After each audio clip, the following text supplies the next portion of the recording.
Good morning, everyone. So I can start this next session.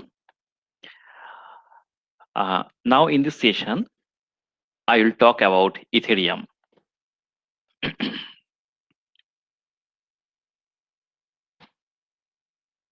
I audible to all of you? Yeah. Yes, sir. Okay. Yes, sir. Okay. So already, if you search Google, you can find that there is a huge difference that I have mentioned yesterday uh, in the market price of Bitcoin and Ethereum.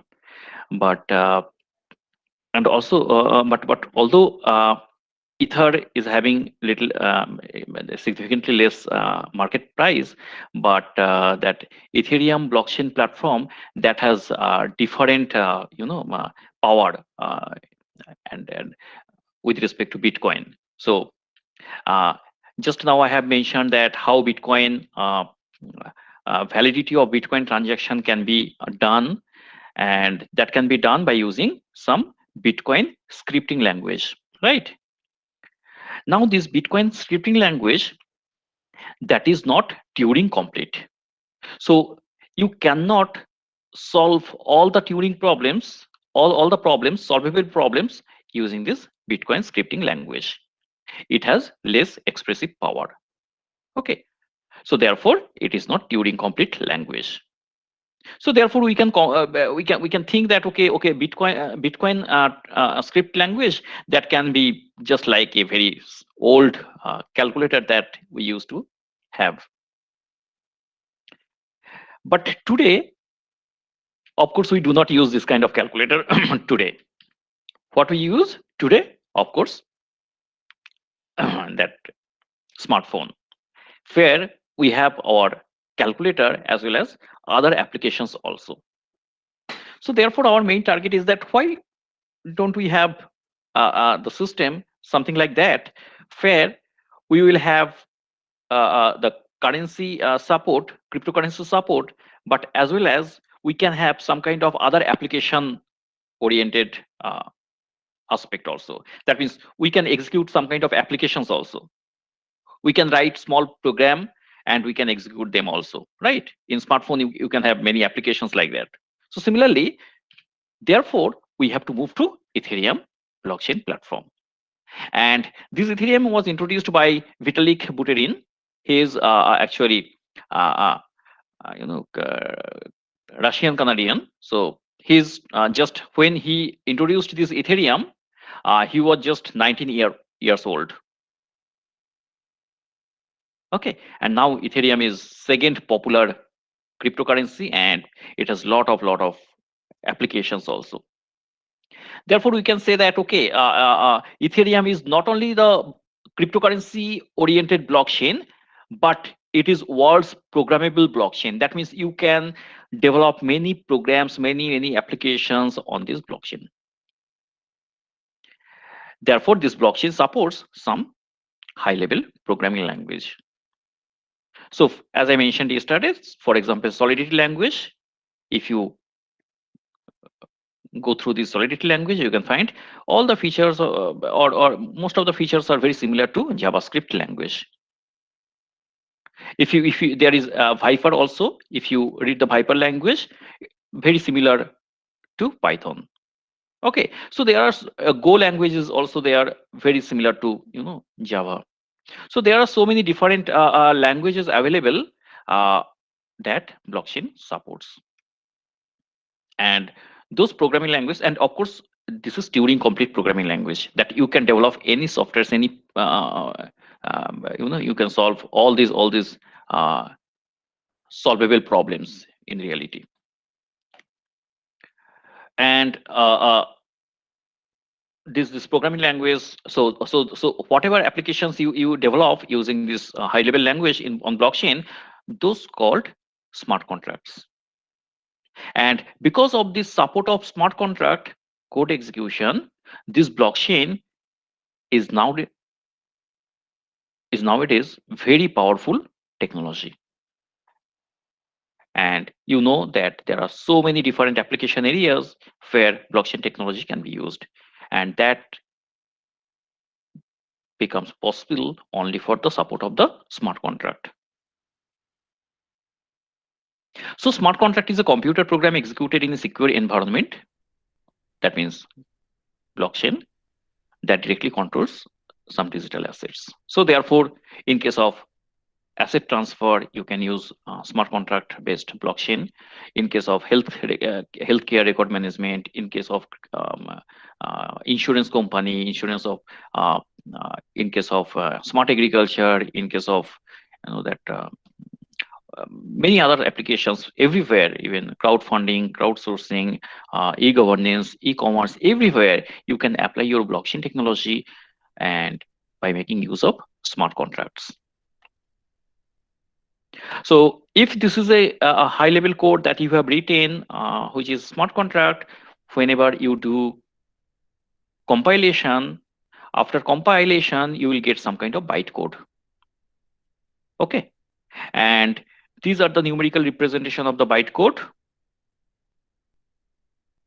And this will be, you can store this one in the blockchain. This is the actual code. And if you apply some kind of deassembler corresponding to 60 or corresponding to some other numerical representation, you can get back their opcodes or mnemonics. Okay, so you can understand push is there, pop is there, m store, so data storage is there. So everything, it's just a matter of stack based execution. So the execution will happen using stack. And of course your some memory of your machine will be also used. I mean RAM will be used, and also the blockchain storage. That means since this code will be in the blockchain, so some storage of your blockchain also will be used. Okay, now how we can see this? For example, if initially in case of centralized system, there is a single system having all this information at the centralized point, and all the users can interact, all the clients can interact, and all the transactions whatever will be in this centralized position. But whenever we are moving towards blockchain, all these transactional data will be in the blockchain and will be with all the participants, and all the participants will be connected through peer-to-peer network. So now you can understand. So if that user has this wall state, that means the state of the blockchain, it has also the state of the blockchain, everything. So what every user can do, every user can issue some transaction, right? So so the user can issue transactions. Maybe the user wants to transfer some money to other person, that kind of transaction that we have just mentioned in Bitcoin. Okay, just think that this kind of transactions can be done by the users on their own blockchain copy. Okay, I mean that kind of transactions can be issued by the users in the network, and therefore after all this mining process, everything, those transactions will take place into the blockchain. So their state will be changed. So if this is the initial blockchain, and that has the initial state sigma t, and now if a block of transactions is being added to the blockchain, so the blockchain state will be changed. Right? Yes. Any question? Yeah. So therefore, you can see that the whole system can be seen as just a state transition diagram, right? So you have your initial database, blockchain state, and whenever a new block will be added, the state of your blockchain will be changed, right? Okay. And on the other side, you can also see the whole system as a chain of blocks, just a blockchain. Okay, either state transition diagram or simply blockchain. So this view you can get out of this system. Now the question is that whenever I am talking about a blockchain, in Bitcoin, you get the idea that there is a chain of blocks, and in every block there will be metadata, and associated to metadata there will be some set of transactions in the form of Merkle tree. And those transactions is just the reflection of the money transfer or Bitcoin transfer from one person to another person, right? So, but what will happen in case of Ethereum? Because as I told that Ethereum supports not only transactions but also uh, uh, writing some kind of code, smart contract code. Okay, so therefore you can so now this is very important, that how those kind of transaction information as well as the smart contract code will be kept in the blockchain. So the first thing is that here you have to understand. So in a system, whenever I consider a system, decentralized system,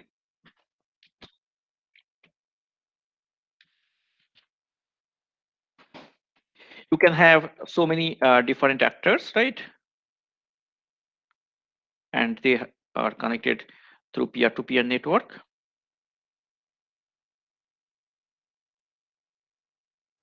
Okay, they are connected in a peer-to-peer network. So if this is the peer-to-peer distributed system, so for every user there should be one account.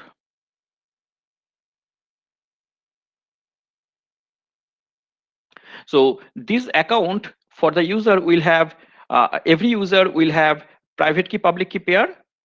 So everyone will be private key and public key pair.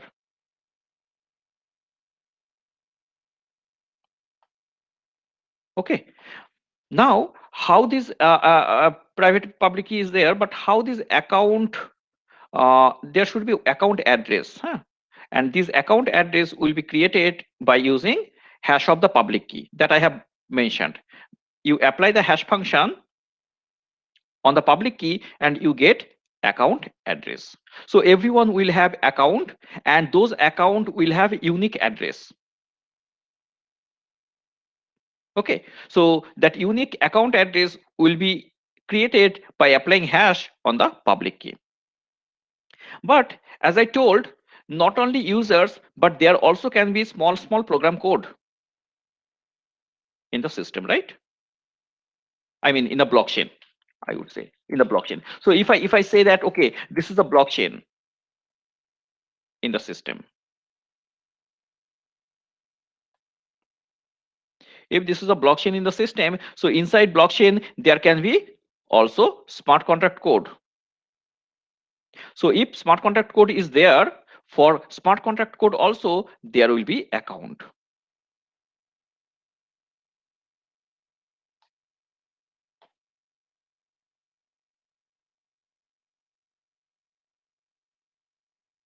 Okay, so now you can understand, for every external user, external actor, there would be account address. Also for smart contract, whatever, there could be so many different smart contracts written by you, and you have deployed it in the blockchain. So there may be millions of smart contract code. So all the smart contract code will have some account address.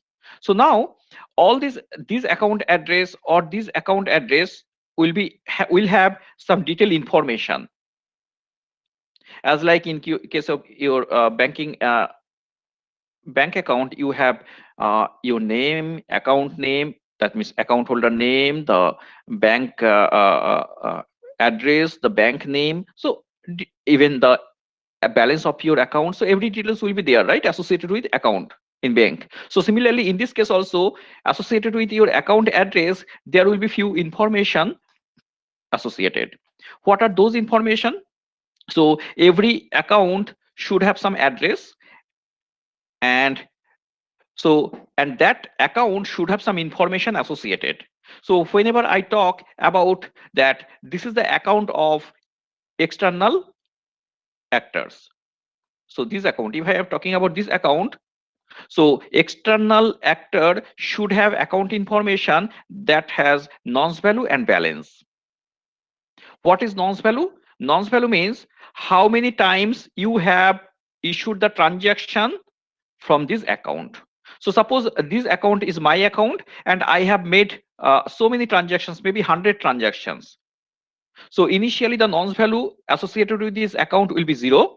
When I make first transaction, nonce value will become 1.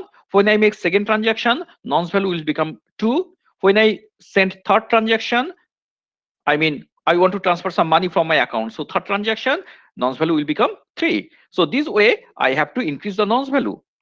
So this nonce value actually uniquely identify the transaction number. Okay, so any transaction can be identified by the corresponding nonce at that time.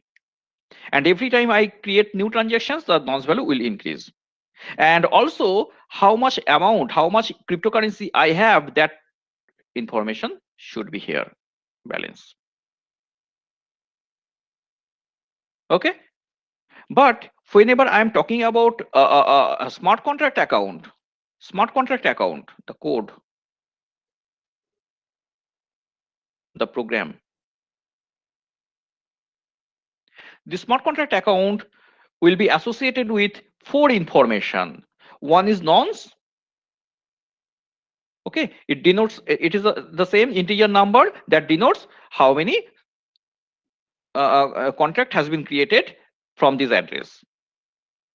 Okay, the balance, here is the balance. Balance means smart contract can also hold amount, right? Yesterday I have given one example that if you want to, if you replace Amazon by one smart contract, so buyer can pay to the smart contract and smart contract will keep that money on hold. When seller will dispatch the product and buyer will receive the product, then smart contract will release that payment to the seller. So it means that smart contract can have also some amount as a balance. So this is the balance. And since I am talking about smart contract, here the address is smart contract address, so the actual code, the software, the program that you have written, the code should also be stored here and the hash value will be mentioned here. Okay, so now this code is nothing but byte code after compilation. And now since in your program you are using some variables, right? For example, in case of object oriented programming, you have, for every object you have some member field. Similarly, in this case also you can find the code is using some kind of member variables. So for those variables values, that will be stored in the this address, and this address is nothing but part of the blockchain address and their hash of this hash pointer of this storage. Okay, so this storage is very costly and this is the part of your blockchain. Clear? So here 4 information will be associated with, but here only 2 information will be there. Now as I told, in case of external user, the account address that uniquely identify the account, that account address will be computed by applying hash on the public key. So hash of the public key will be account address. But in case of smart contract, how the account address will be created? So there will be some external actor who will actually create the smart contract, right? Smart contract cannot come automatically. Someone is there, external actor, who creates the smart contract code. So that external actor's address will be used. So the sender address will be used along with the nonce. Nonce means the external some external actor, if they create the smart contract code, their address information as well as the nonce value will be used. And so from there it will be, so they will apply some kind of encoding technique. This is called recursive length, I forget this full name. Recursive length prefix or something, huh? RLP. This encoding technique is applied, and then some kind of hash function will be applied, kekak hash. This is another hash function will be applied, and then whatever result you get, take the rightmost 160 bit. So that will be the address of this smart contract code. So a new address you can create for your smart contract code. Uh, now, as I told that whenever mm, what kind of transactions can be there now? So you have some external actor in your system,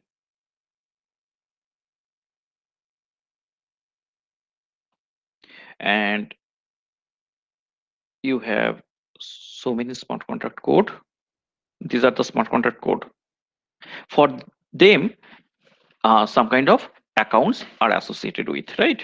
So now it may happen that external actor is first time creating some smart contract code, and after compilation of the smart contract code, he is going to deploy the smart contract code in the blockchain. So there can be one first transaction that is called contract creation transaction. Okay, this is called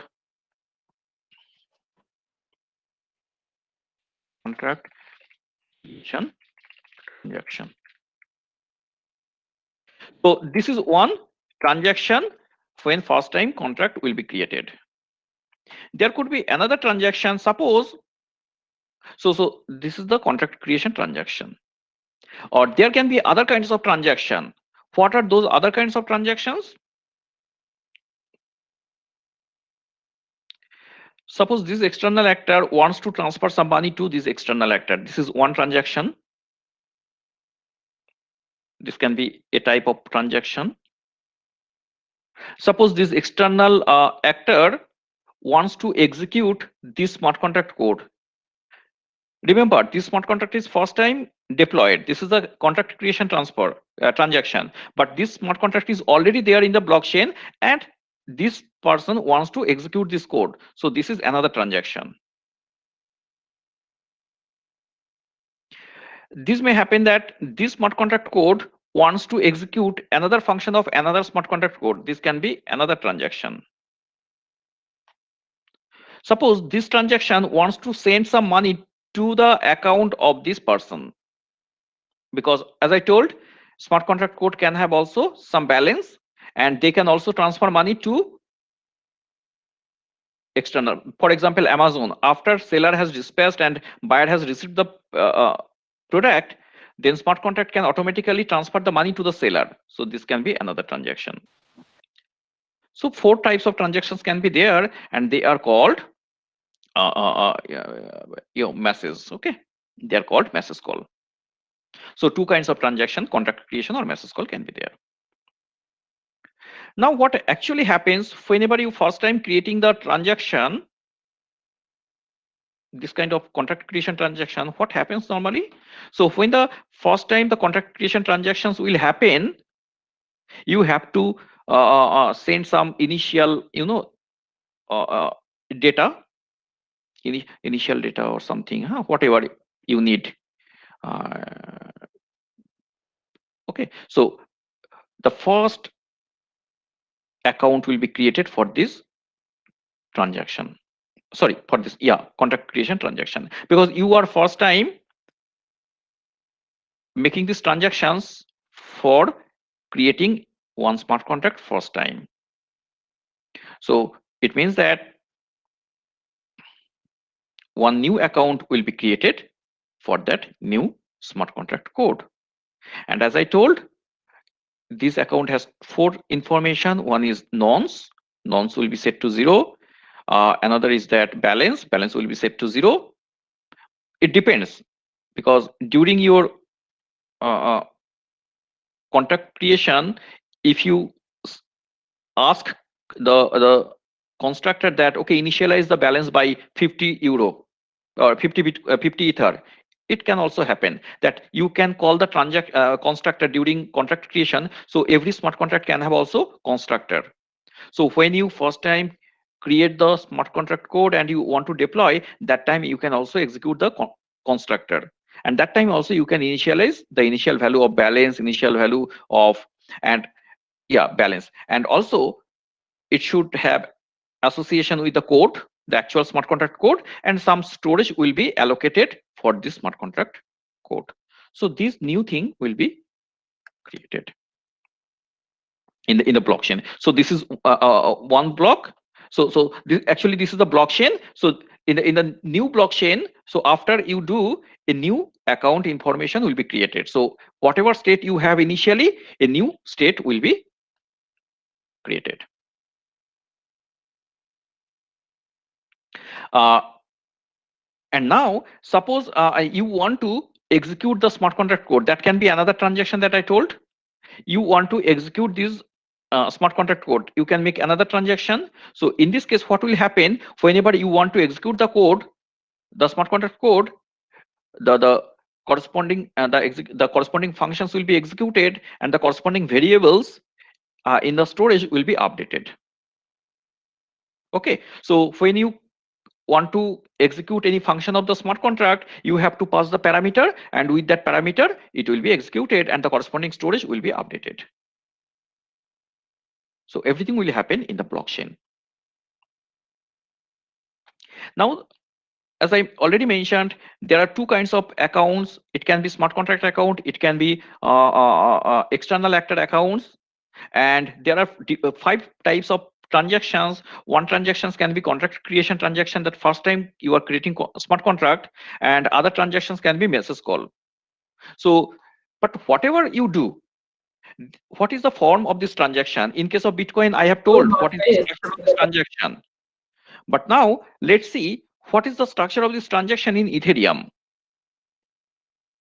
So Ethereum has this kind of transaction. Now in this case, you have all this information. Suppose this person has some account, of course, has some account, and this person wants to transfer some money to this person. Okay, so now what is the information in this transaction? Let's see. It will have nonce value. It means that this external actor is sending some money to another external actor, right?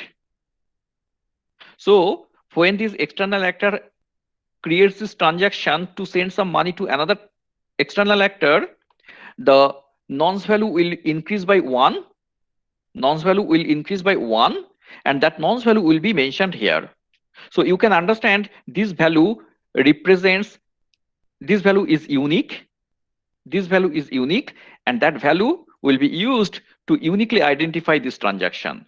So this value will actually prevent replay attack. Replay attack means you cannot make multiple copies of this transaction in the system, in the network.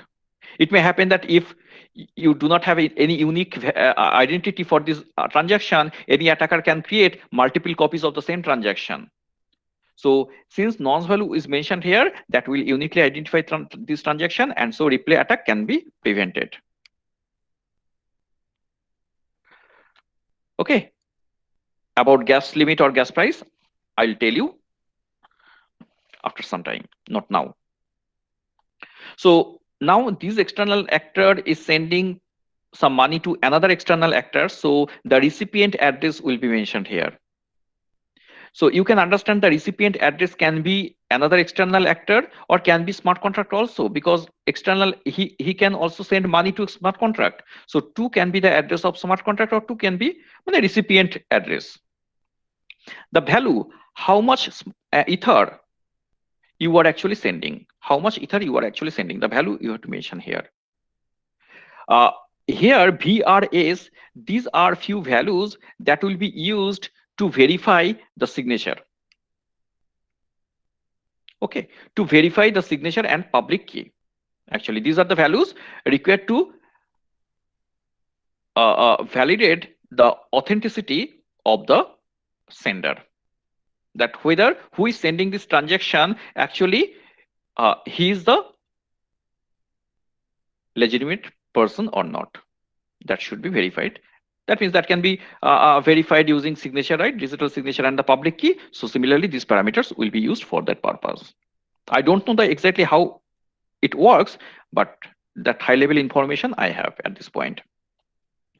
Uh, this this one is that suppose you are actually going to execute some smart contract code rather than sending money. You want to execute some smart contract code.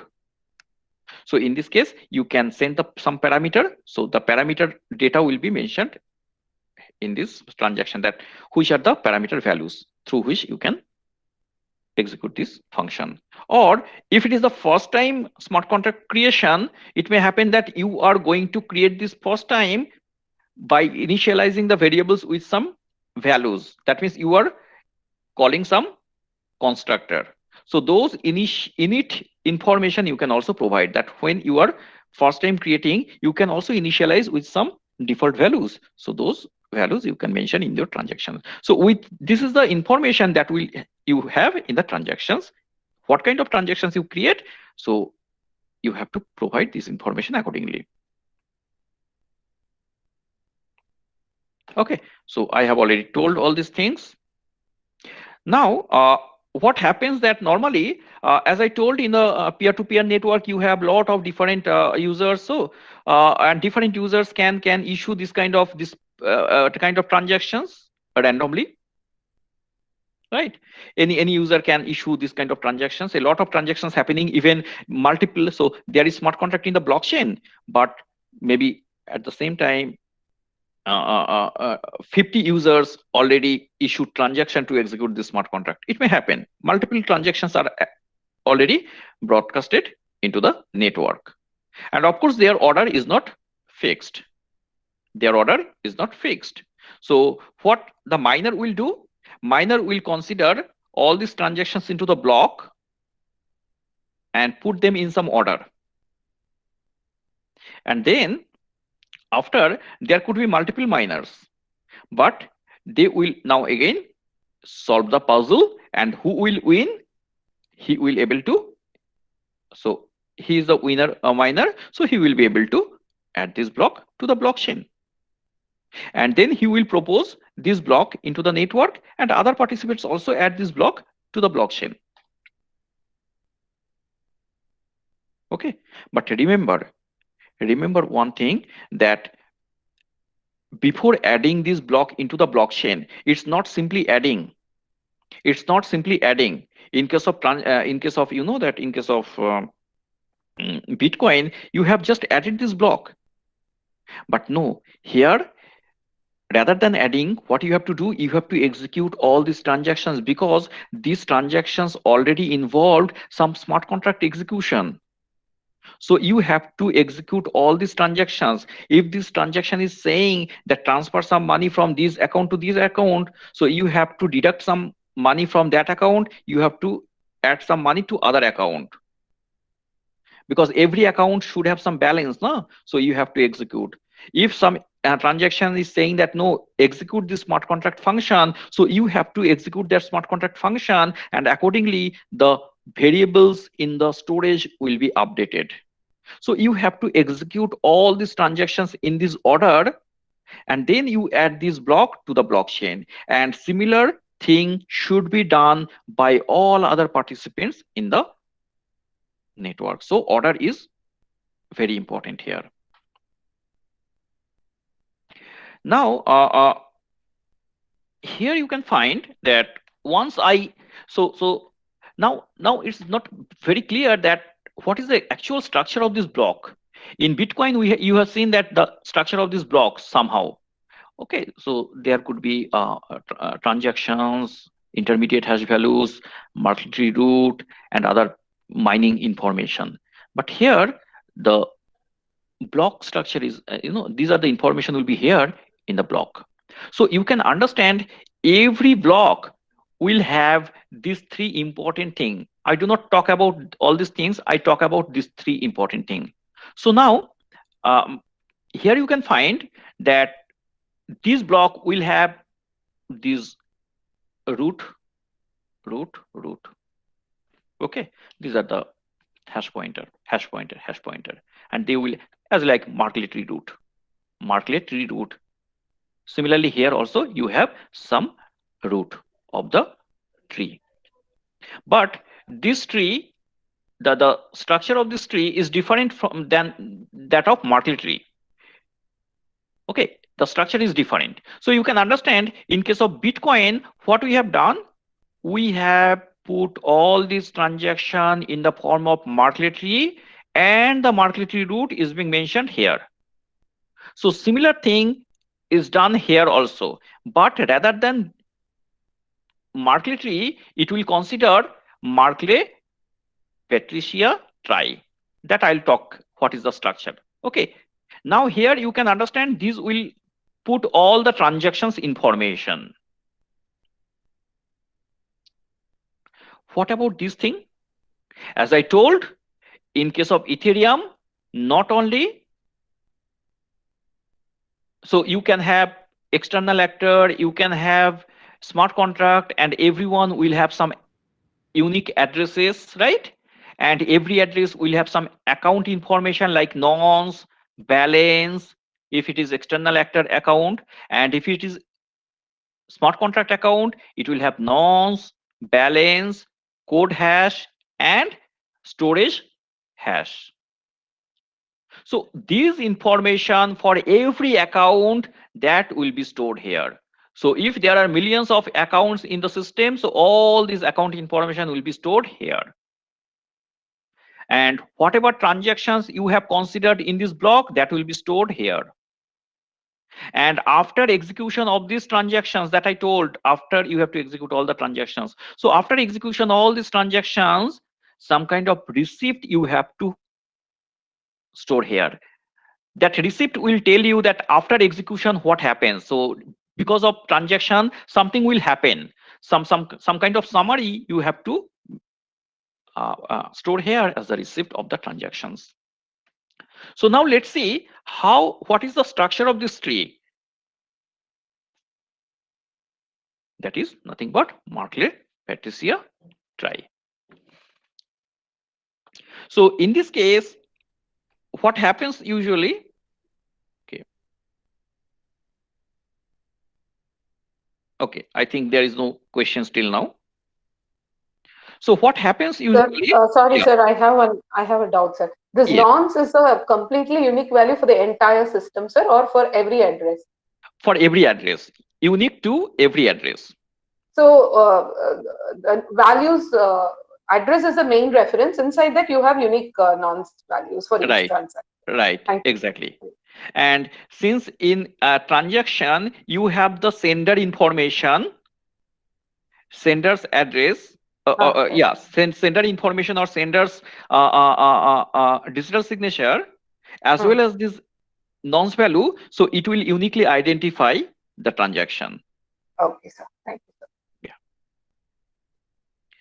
Okay, so now Merkle Patricia tree, here you can find I am going to store these, and here I can find the common part is 5, right?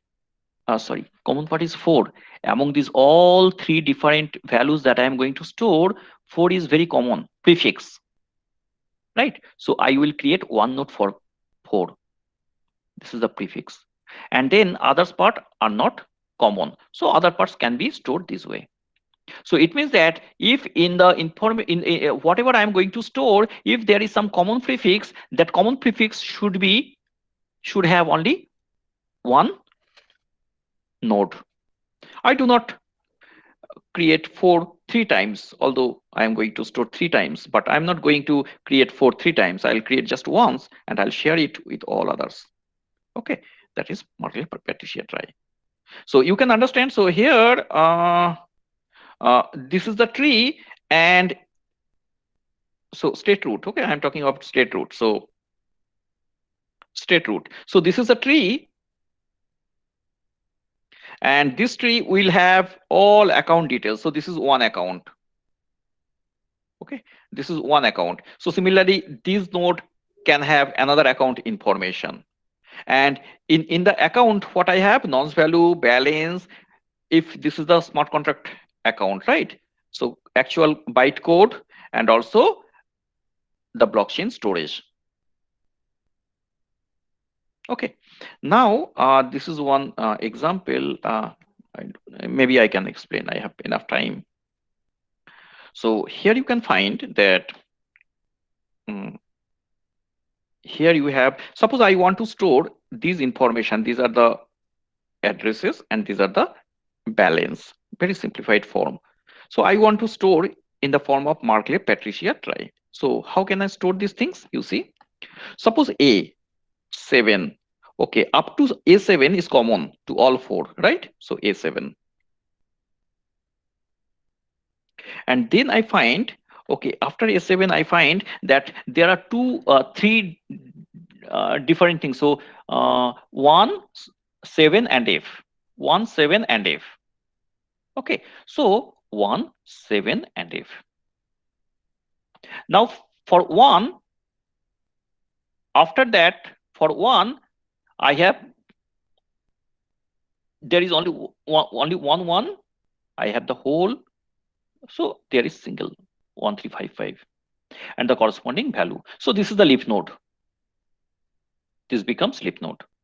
It is done. So for 7, I have 2, right? I have 2. So let's see if 7 is common, then I find D3 is also common up to D3 is common.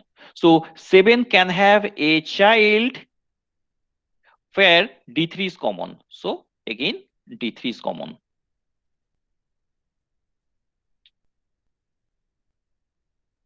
After D3, again, you can find that 3 and 9. So again, 3 and 9.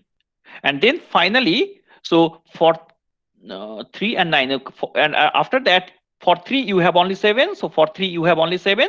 For 9, you have only 7. And now, again, for F, there is only single 1. So you have the leaf node. So these are the leaf nodes. These are the, it will help you to create the branches because you have multiple options. And this will help to put the common prefix here. Okay, and these are some information that will help you that to identify how many bits you require to store this information, how many bits. So for example, and what kind of nodes it is. So for example, 0 will indicate that this is the extension node. Okay, and 1 will indicate also that extension node, but what is the difference between 0 and 1? 0 will indicate that there is even number of 4 bits. 4 bit is called nibble. So there is even number of nibbles. And if you find the even number of nibbles, so 0. But if you find that there is odd number of nibble, it would be referred by prefixed by 1.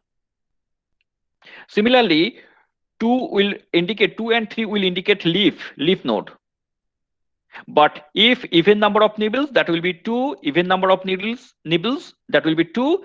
Odd number of nibble, that will be indicated by 3. So these are the some indicator of the type of node and how many bits you require to store this information. So this way you can store in the form of Markley Patricia trie. Okay. So this way you can store all these account information, the smart contract account or external actor accounts here. And okay, and so every block will have all this information. And the new set of transactions that you are considering in this new block, that will be here. And after execution, something I will talk about gas cost. Okay, gas cost. So whenever you execute the transaction here, whatever transactions you have considered, if you execute, there will be some kind of gas cost. Okay, those information will be in the receipt.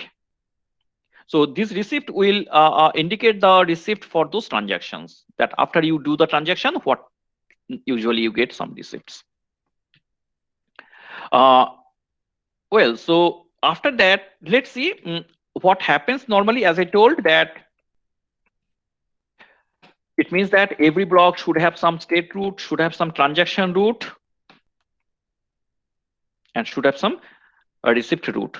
So after you execution all this transaction, okay. So now after you do this one, how the miner can act as. So here is the, I don't, okay. So now the miner will this algorithm is different from that Bitcoin mining algorithm actually. Bitcoin mining algorithm. So this algorithm uses it hash algorithm. And if it hash algorithm gives you the hash value less than your target hash, okay, the algorithm is different, but the puzzle is almost has similarity, that if your final hash value, whatever for your block you have computed the hash, if it is less than the threshold, then you are successful. Okay, and then the miner is successful, and this block will be broadcasted into the network, and all other participants in the network will consider this block and will execute all the transactions in the block and will add this block to the blockchain copy. But remember, very interesting thing is that in Bitcoin, in mining, you need lot of computation power. Here also you need lot of memory. The difference between Bitcoin and Ethereum proof of work is that there you need computation power. Here you need lot of memory, or the optimized memory. But those things actually takes lot of energy. You have to provide lot of electricity, right? You need AC machine to cool the room. You need a lot of heavy computation power, and you have to maintain the temperature of the room. You need lot of electricity to run these computers or machines. Okay, so therefore a lot of energy you require to perform this kind of algorithms, mining algorithms. So therefore, and even this is observed that the energy that you require for mining process over a year, that can power the whole country like Switzerland, Denmark, those countries.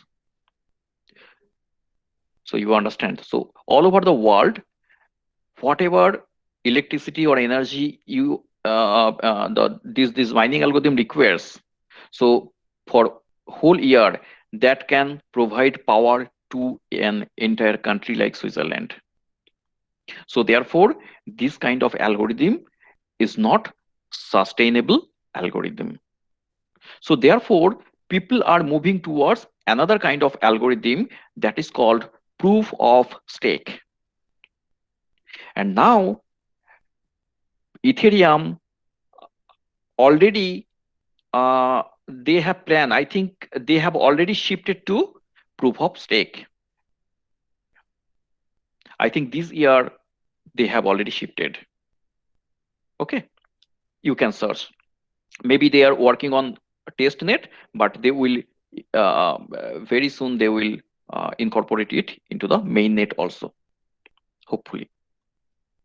So therefore, this is expected that because Ethereum has already moved to proof of stake algorithm, so in future, near future, you can see that Ethereum can be at the topmost position. Okay, because still Bitcoin is using proof of work by using that, it requires a lot of energy. But now Ethereum doesn't require the energy. So therefore, Ethereum can overtake Bitcoin near future. Okay, so maybe the mining algorithm is quite different here. What happens that at very high level, I can tell you that in this case, they will consider some kind of seed value, and then they will. So I'm talking about that this it has algorithm. So what happens that they will consider some seed value. From the seed value, they will create 60 MB data, and then from 60 MB data, they will compute 1 GB data. And this is nothing but directed acyclic graph. So if you use Get software, I will show in the afternoon session, in the hands-on session, I'll show the Get software. I'll demonstrate, and there you can find that DAG will be created during mining. Okay, so this dataset will be created once this dataset will be created in the memory, then the whole algorithm will compute the hash, and that will be computed by taking the DAG information from the memory. So it will pass through total 264 rounds, okay, 64 passes, and every pass requires this DAG information from the memory. So if your memory is very optimized, your memory access requires less time, so you have more that means more probability to get to solve the puzzle, okay, to win the mining process. In the previous case, in case of Bitcoin, if you have more computation power, you have more probability. But in case of Ethereum, if you have more optimized memory access, you have more probability to win that mining process. And finally, whatever final hash value is you are getting, so if it is less than the target, so you are successful. So here that's why it is called memory hard.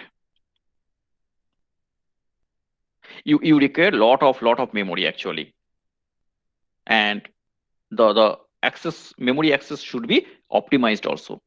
The speed of memory access also matters in this case. Okay, so now you can understand. So if I have this block and I can add a new block, so and every block you know that state root, transaction root, receipt root, state root, transaction root, receipt root. Now, as I told, state root, this is the Markley-Patricia tree that will store all the account information, right?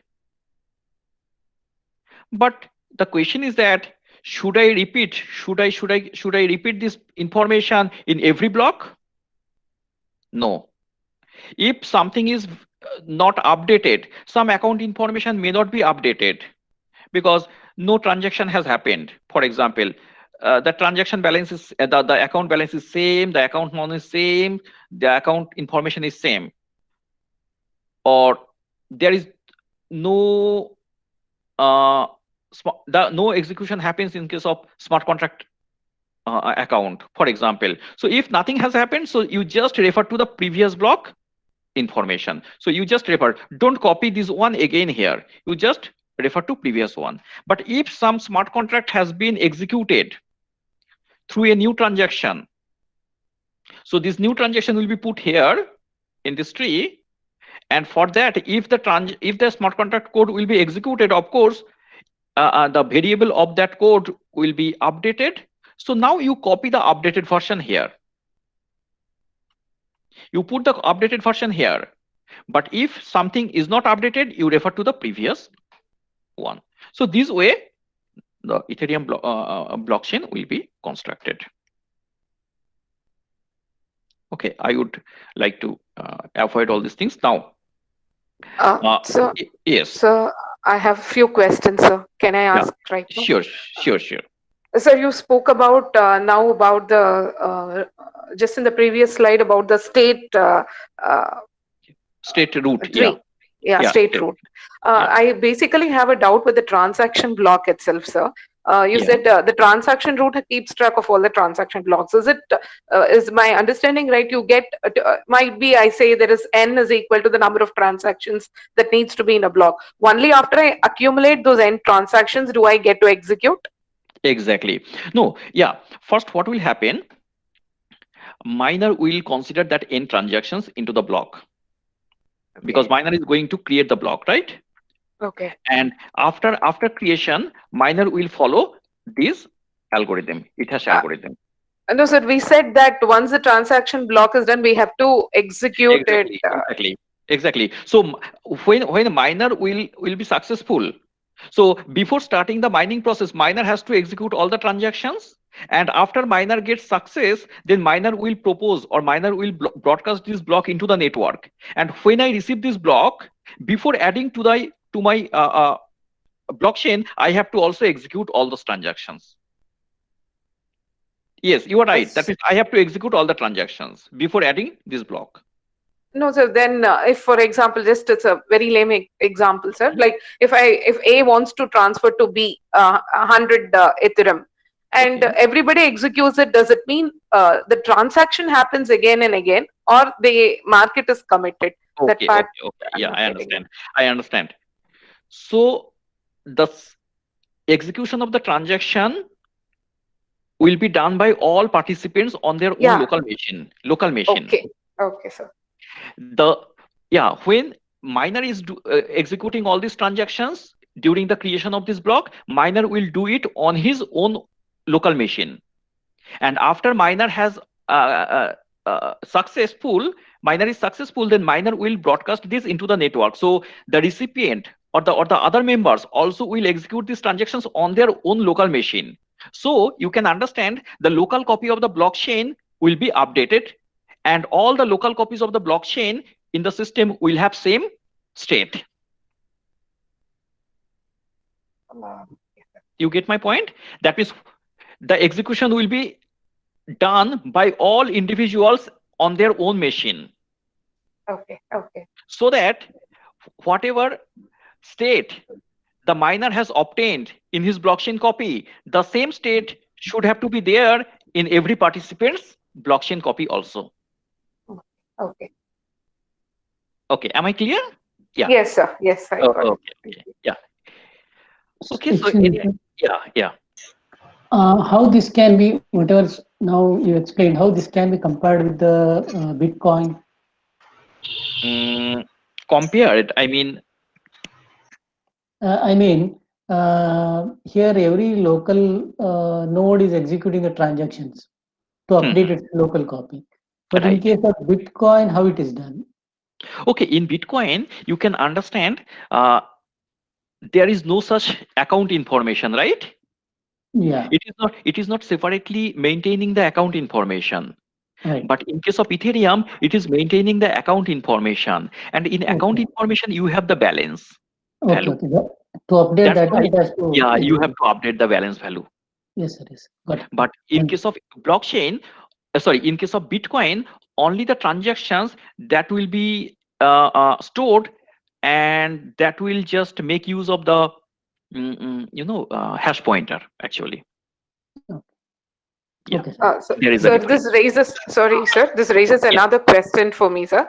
So yeah. I run it in my local machine. I understand that. Okay. So I Mhm, transfer A transfers to B. It is mhm. reflected only in A's account, but B goes on with some other work. Like, how do we maintain this transaction states, sir, across machines when more than No, one actor is involved? yeah. For example, A has transferred some ether to B, right? So if that transaction is being considered in this block, when this block will be received by all the participants, they will execute those transactions. So in that case, the balance information of A and the balance information of B will be updated.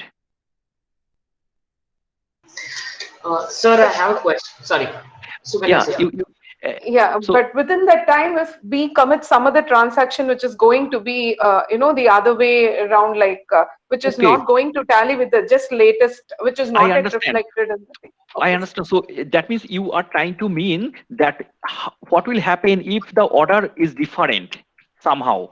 Yes, Because yes. if B in the Also that. meantime, if B is doing some other transactions, Yes, so if something happens before, there can be some what database we know that acid property. So yes, in this case, that order is very important. Hmm. What miner has considered the order, that order should be executed always. Okay. If all the state machines in the system will follow same order, then all the states will have same state. I mean, all the copies of the blockchain will have same state. There will be no inconsistency. So this order will be fixed by the miner. Sir, So if sorry. yeah, if B has initiated another transactions in the meantime, so that transaction will be considered later actually, not before. Will be considered later by different miner. Yes. Next, yeah. Sir, I have a very fundamental question. The thing is, you told us about this storage that is when you told us about external actor having the two types of accounts, that is account and smart contract code. That also Okay, okay. No, there's no, an no, address for that also. no. So there are two types of Smart, yeah, account addresses. smart contract code address is completely independent. Okay. Yeah. So the thing is, when you're storing the storage hash and the code hash, sir, we need storage for that. Yes. So the storage you said is very costly. Yes. Now I have a fundamental question. This storage, where is this storage? It's Yeah. not in the local machine, obviously.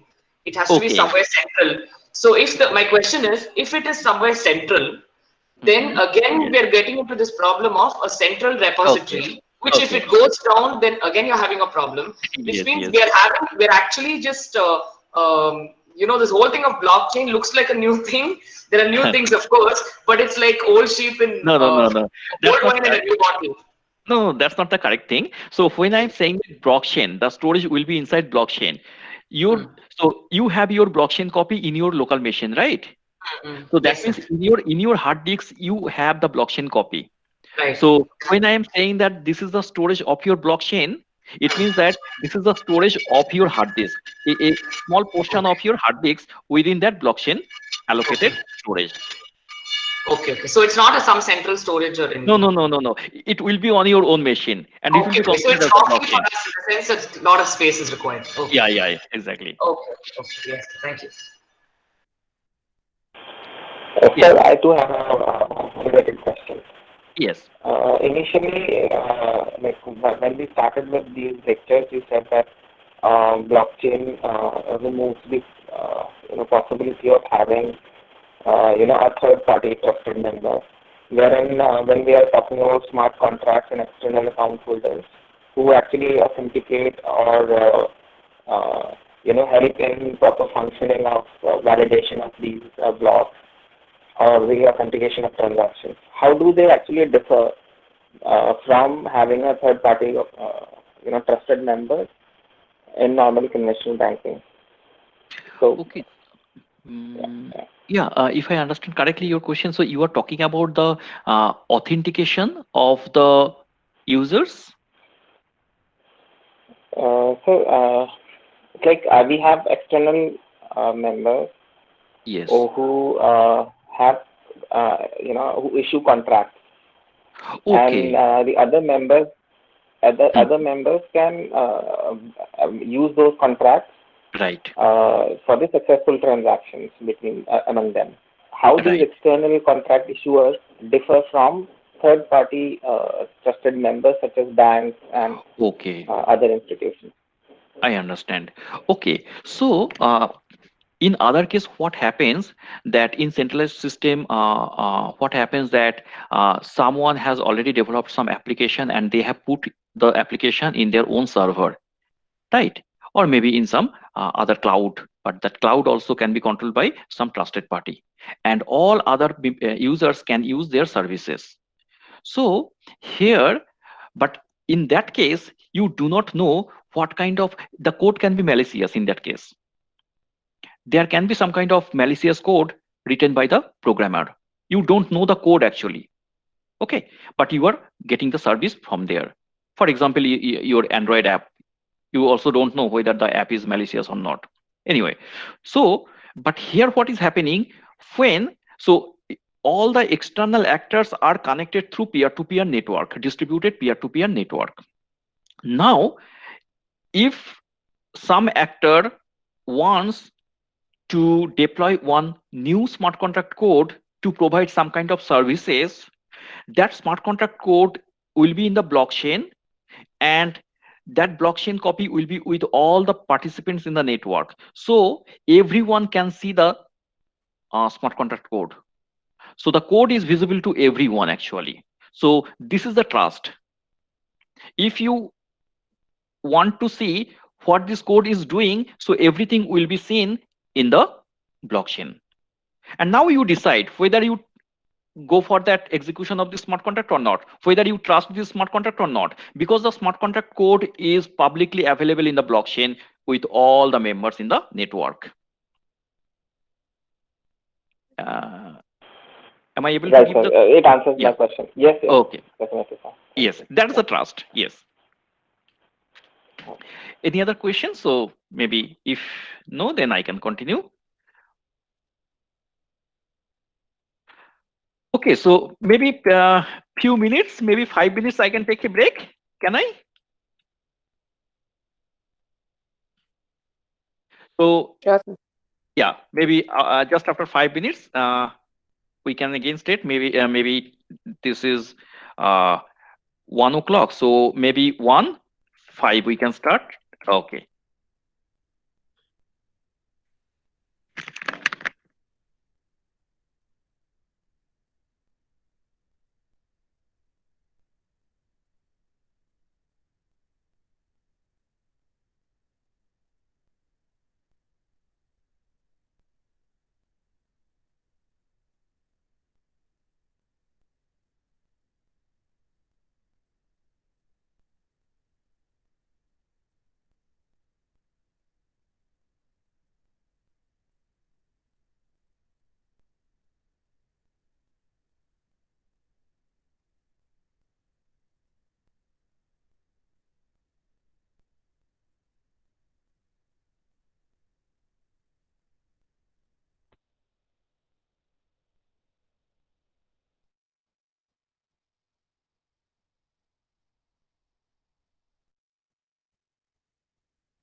Okay, so I was just looking at these all these questions in the chat box. So better actually when I am presenting, I cannot see that chat box. So that's why I'm unable to answer all these questions. But you can ask directly using your mic. So there are few questions. So is every individual in the net? Yes. So the first question is that can individual create the smart contract? Yes. Anyone in the network can create smart contract, or they can use the smart contract created by someone else. What if nonce value is captured? So every transaction will contain the nonce value, one integer value, and this transaction will be broadcasted in the network. So everyone can see the nonce value. There is nothing to hide. Okay. I don't know. I cannot understand the questions very clearly actually. How attacker can play with this nonce value. I cannot get it. So maybe I need more clarification about this question. Nonce is the unique and randomly generated. Excuse me, sir. Yes. Yes.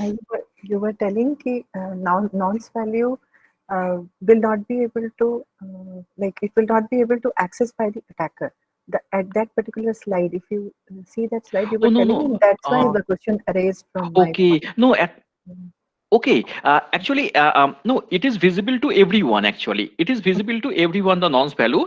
Although I am acting as attacker, but since the nonce value uniquely representing the transaction, I cannot replay this transaction actually. My question was, what if that particular random value is captured by the attacker, but somebody told me that it's very hard.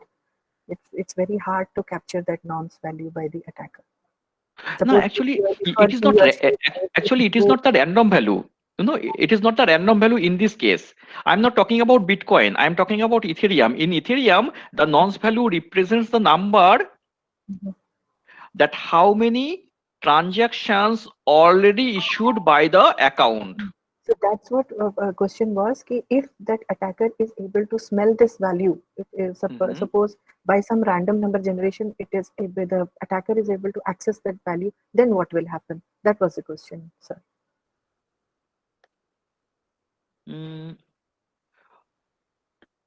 Actually, the not only the nonce value, but in the transaction there should be some digital signature.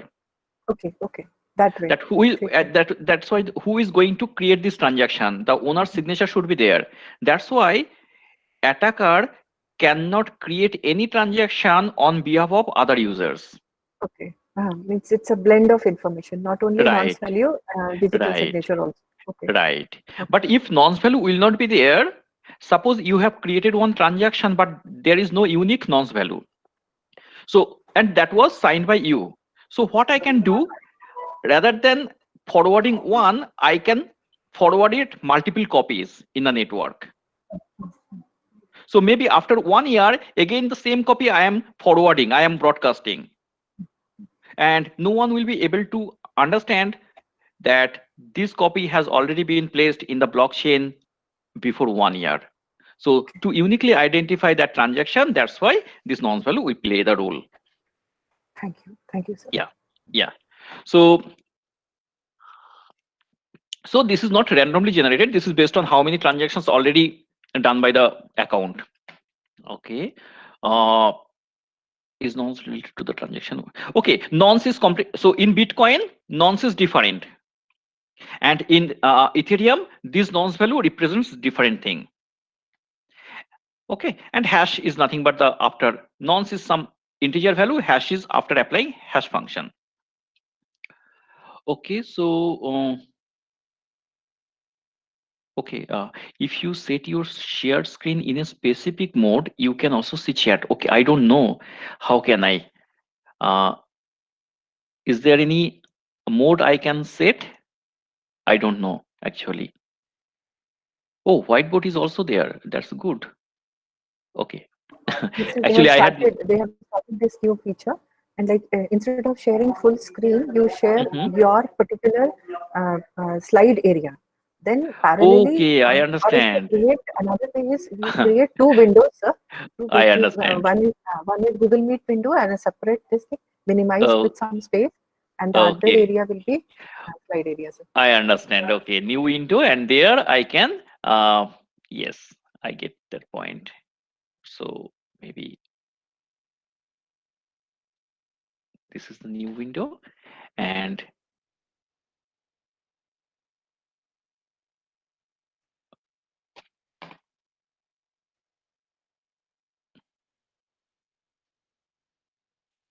yes, this way, right? Yes, sir. Yes. Yeah. Okay. Total Okay. Yeah. two windows. Resize Right. them, sir. Your desktop screen, resize them Right. accordingly. Right. I can see the both the things. Okay. Okay. Good. And okay. Good. And also there is a Blackboard option now. That is very good for. Okay. Anyway, so I can start this one now. Ethereum virtual machine. So you already know about Java virtual machine, that when you write Java code and then uh, uh, so after applying so after you compile, you get bytecode. That is the intermediate form of the code, that is completely machine independent, and now that bytecode you can execute on virtual machine. So in case of Java, you have Java virtual machine. In case of Ethereum, you can have Ethereum virtual machine. So it will provide you some runtime environment that will help you to execute the bytecodes. Okay, so here in a bytecode you have a set of opcodes, operands. So all those opcodes will be executed. Now what happens?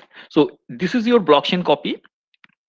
In your blockchain copy, in the latest block, okay, screen is not shared properly. Uh, okay, maybe I can. Just superimpose that particular slideshow that you want to, Mm, but resize it in a way that you see chat box also. yeah, actually, understand there might be. Anyway, so maybe I can try it later. So maybe I can go back to my previous. So I will experiment later. Actually, uh, let's share the whole screen at this point. Enter screen.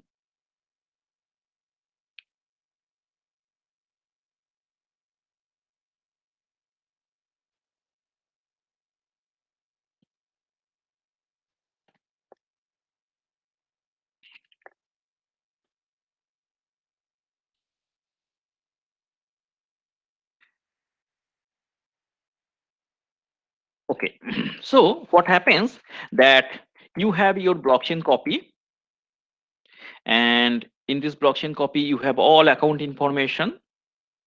Now suppose a new transaction you are going to execute, and that transaction saying that you have to execute one uh, function. Okay, so if you have to execute one function of the smart contract, you have given all these parameters, and now this code will be executed, right? This code will be executed, and this execution will happen on your in your own machine on Ethereum virtual machine. Okay, actually one Ethereum virtual machine will be created, so that Ethereum virtual machine will help you to execute that code when some transaction will happen, and after executing, the storage will be updated. Okay, now let's see what EVM has. So in EVM, so this is, you know, that you have your actual code, you have your actual storage. So this is the actual storage in the blockchain. This is your code in the blockchain. Now this is your virtual machine, and okay, so here you have your own memory, primary memory, and also you have some kind of stack memory, and also your program counter. And what will happen? Your program counter will fetch the opcodes one by one, will perform all the operations, and all these opcodes they will be executed. These are stack based operations. that push, pop, all these things, and during this execution some kind of data movement among the memory also will happen. So the data can be moved to and fro your primary memory, okay, and also the blockchain storage memory. So there could be during the operations, it can be the value can be stored in the blockchain memory, or temporarily you can perform some temporary operation in your own local memory also. So this way EVM works. Okay, but remember, in every operation you have to give some kind of payment. That payment is called gas, in terms of gas. So here, whenever you are going to execute, so you are part of the blockchain network, Ethereum blockchain network, and you want to execute some smart contract code, but here it's not free of cost. You have to pay something for that. And therefore, whatever code is going to be executed, the function body or whatever, for that you have to provide some gas. So how can you provide the gas? As I told, that whenever you make a transaction saying that I want to execute this smart contract code, in that transaction, along with other information, that to whom you are transferring money, how much ether you are transferring, if you are going to execute the smart contract code, you have to give the all the parameter values, the nonce value, everything will be there in the transaction. But here also you have to provide these two information. This first information says that maximum how many gas you are ready to uh, spend. For example, how many gas you are ready to spend. That is the first thing.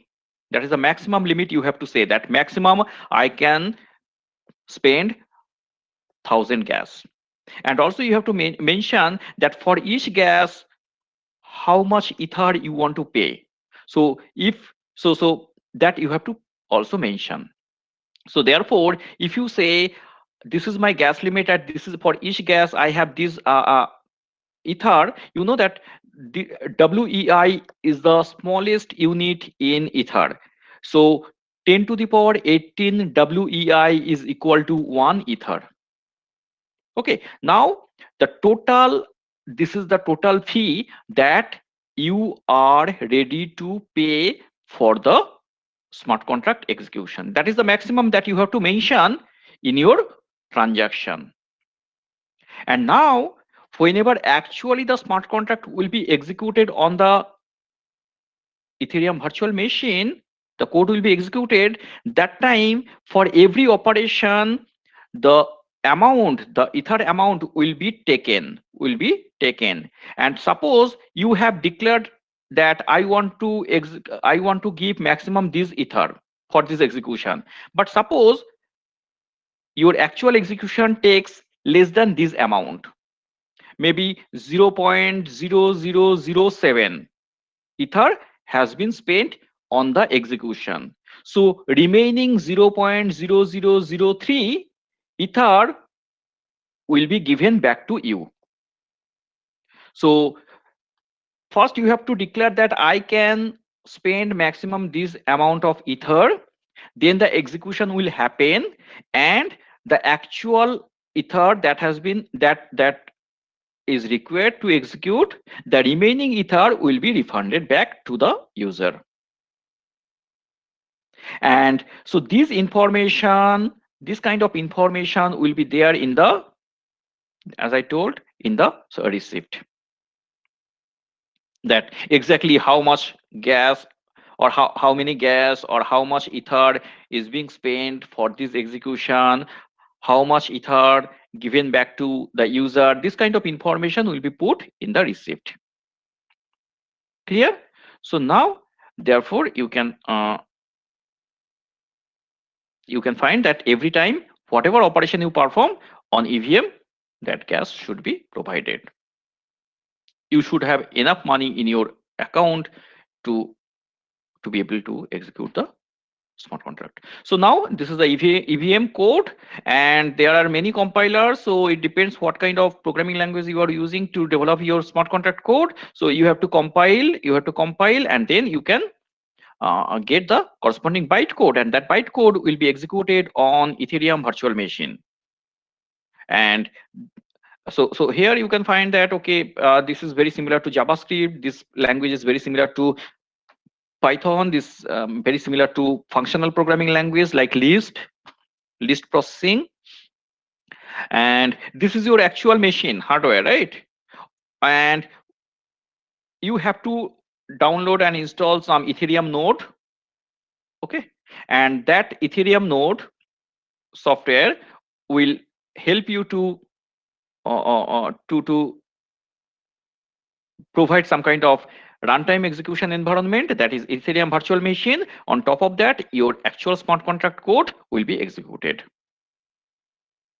And you can find so many different softwares available as Ethereum client.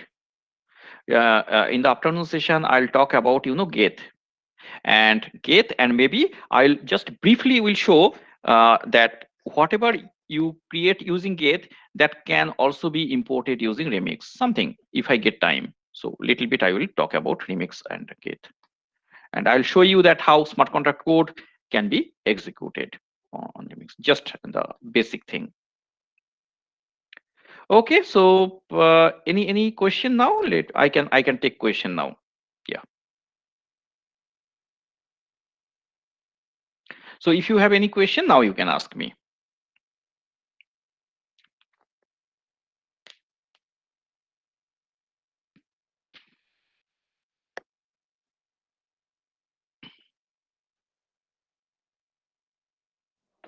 Excuse me, sir.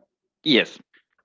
I don't know whether this is possible or not. I have just a small hypothetical situation. How can it be fit? Just I'm asking. Say I'm one of the user, and I have taken maybe I bought something from another user B, and I want to pay it in terms of EMI. Okay. Yes, it's of course possible. In this case, you should have the smart contract code where it will be mentioned that the whole policy of EMI, that after this interval the money should be given, money should be deposited. Okay, so in EMI, whatever the policies, that should be written in the form of smart contract code.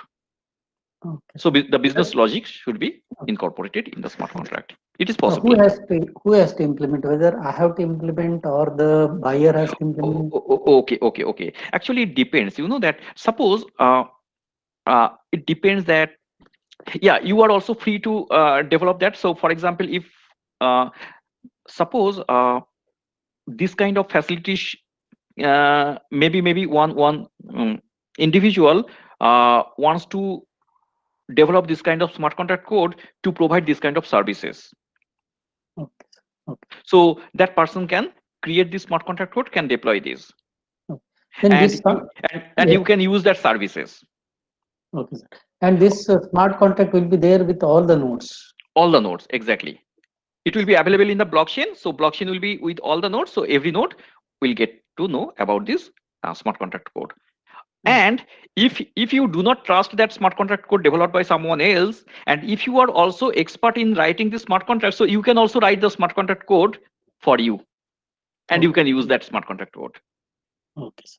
Thank you, sir. So it depends. So you are completely free. That means all participants are completely free to develop their own smart contract code or to use the other smart contract code.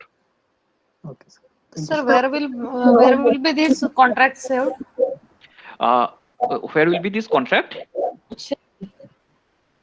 Sorry, the code, right? Yeah, where will be that? Okay, the code will be here, as I mentioned here, right? Just now.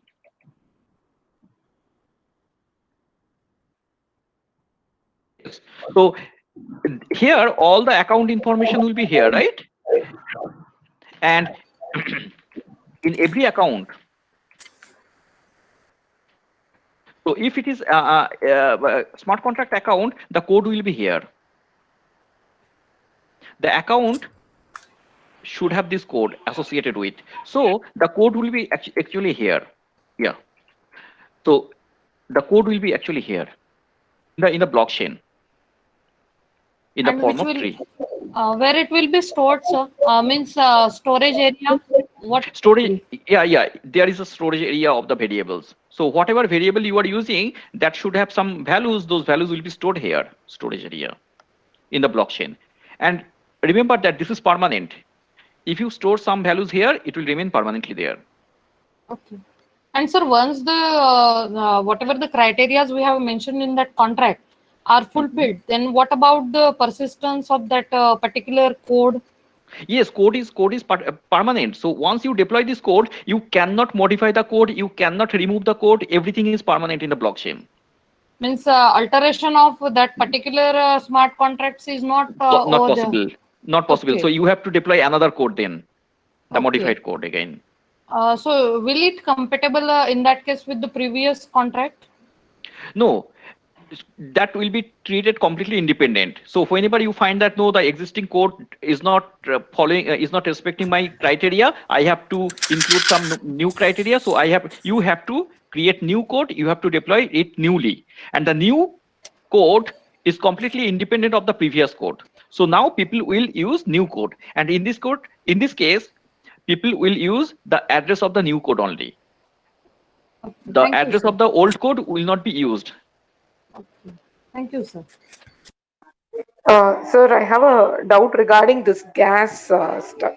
You Yeah, said when we have to execute a smart contract, we will have to pay gas. So right. I write a smart contract as a service to people, and people who use it, I want to collect it from them because it's after all a service that I'm providing. Yeah. So is there some way that I pay a gas of, let me say, just 1 Ethereum? I'm just giving an example, and I want to collect 1.5 Ethereum for that. So is that kind of Okay. Yeah. thing possible? Yeah. Actually, this gas cost that you are paying to get the service, that gas or that ether is going to miner. Actually, miner is getting those amount. Oh, okay. It's not individual. So whatever gas cost you are paying for the smart contract execution, all gas cost will be given to the miner who is considering your transaction. Actually, that is a miner reward. Yeah, miner So fee. every time when the transaction, like that smart contract is being executed, every time for that, will I have to pay the gas cost, or Exactly. only once when it is No. linked? Every time. So whoever uses it will end up paying it. Exactly. Even if you want to deploy the smart contract, you have to also pay. Okay. That is, first time you are deploying smart contract code, that time also you have to pay, and whoever is going to get the service, they have to also pay every time. Okay, sir. Thank you, sir. Okay, so just continuing from that question, sir. So, supposing I am having a service which is getting repeatedly used, so the miner gets the payment from the final user, and the miner will keep some and transfer some to me. Is that possible, sir? Is that scenario possible? I don't get you. Can you repeat, please? Sir, I deploy a service, sir. I create a block and I deploy a service. I write a particular contract code, and one miner, I'll have to pay the miner in order to deploy it. Yes. Now people start using that service. So every time they use the service, every time the transaction is executed, basically there will be a payment made. Right. Now you're saying that the payment is made to the miner. Right. So the miner then transfers it to me, is it? Yeah, it's possible. Part of the code, if that's part of the contract, we can do that. Yeah, it's possible. So when miner gets that all this money, it's miner's money. So now miner can transfer those money to anyone. It's up to them. No, it's not. It's my service which I have to be paid for every time. Oh no. I'm asking that scenario. Actually, no. There is no force. Miner should not pay it back to the creator. No. There is no rule. Okay. Since miner is considering all those transactions in mining process, so miner will get all this money. Okay. So now there is no force that miner has to pay back to the creator. No, there is no force. So what is my gain, sir? Then I cannot host a service which is used repeatedly and then I don't get paid every time it's used. Unless then I have to become a miner. Yes. So what's your benefit actually you are saying? Ah, Sir, one Okay. question is there. in Okay. that kind of Actually, you, scenario, we can't use this, sir. Is okay. that I am taking this question. I'll give you answer in the next session because I have another meeting just to start now. right? Right. Okay. Absolutely. So I am just Okay. thinking. Yeah. Thank you, Maybe sir. I'll take other questions after session in the next session. Okay. Okay, sir. Okay. Thank you, Sir, Okay. sir. Thank you. so we'll Yeah. meet at 4 4. o'clock. Exactly. Exactly. Okay. Okay. Bye. Okay, Bye. sir. Thank you. Yes. Okay. Okay, thank you, sir.